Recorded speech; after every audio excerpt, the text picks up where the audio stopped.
Welcome to our channel. Today we how to enable SSH in Ubuntu on WSL, beginner guide step by step clearly.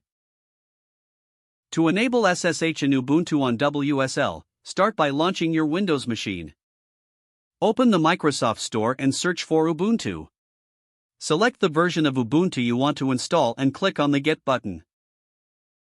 Once the installation is complete, launch Ubuntu from your Start menu.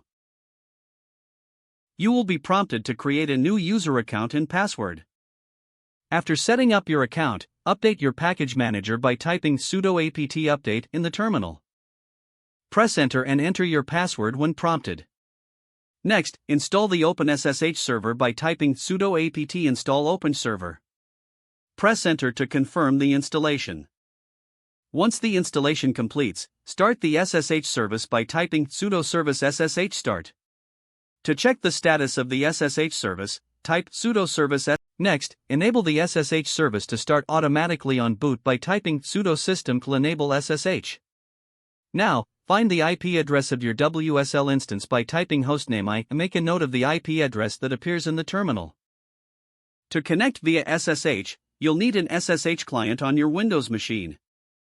You can use the built-in OpenSSH client by opening PowerShell. Type SSH username at your _IP_ address, replacing username with your Ubuntu username and your _IP_ address with the IP you noted. If prompted, confirm the connection by typing yes. Enter your password when prompted to complete the SSH connection. You have successfully enabled and connected to SSH in Ubuntu on WSL. If the page does not load, refresh the browser or try again in a private or incognito window. Make sure you are using the correct email address, then retype it carefully to avoid small typos. If your password is not accepted, use the reset option and create a new strong password you can remember. Check your spam folder for verification or security emails, then complete any requested confirmation step. Enable two-factor authentication if available to improve account security and reduce unauthorized access risk. After signing in, review your profile details so your contact information and settings are accurate and correct. If you see an error message, note it down and try again after restarting your device and internet connection. Log out when you finish, especially on shared devices, to keep your account and payment information secure. If the page does not load, refresh the browser or try again in a private or incognito window. Make sure you are using the correct email address, then retype it carefully to avoid small typos. If your password is not accepted, use the reset option and create a new strong password you can remember.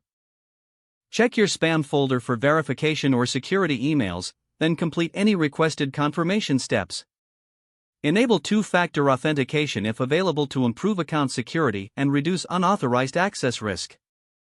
After signing in, review your profile details so your contact information and settings are accurate and current. Don't forget to like this video and subscribe to our channel for more step-by-step tech guides.